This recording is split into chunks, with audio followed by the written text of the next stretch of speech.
A normally bustling college campus is a lot quieter during the summer, but will this be the case in the fall? That'll be up to each student. President Kirk Schulz wants to ensure families the school plans to have in-person classes, but you can expect them to look a little different.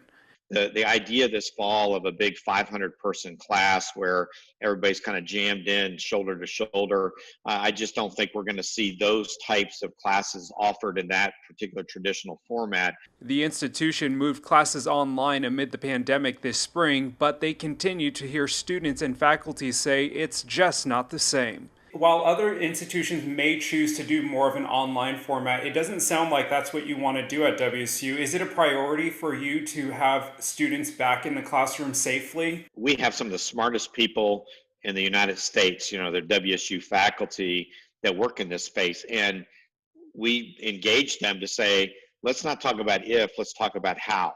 And I think it was important for leadership to say, this is our goal, this is our objective. We want to do that while keeping safety in mind, but let's not argue what the end point ought to be. Let's argue about how to get there well. The school is looking to reduce class sizes, add more time options, and do a mixture of online learning and small group meetings. Other changes may include wearing a mask, eliminating buffet lines at dining halls, and changes to the Union Building and Rec Center. What about residence halls, though? Schulz says he understands 4 people to a room is not something many people would be comfortable with. That is an active conversation. And the question is, can you put 2 in a room and still be safe? And should you just go to single rooms? Economically, is that viable to keep a residence hall open with people just in single rooms?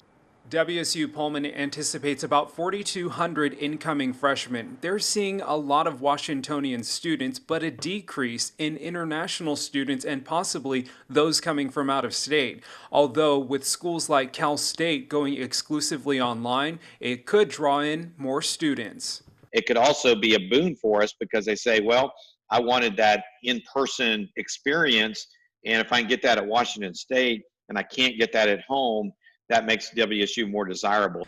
The abrupt end to the spring semester put a financial strain on the school, refunding about $12 million.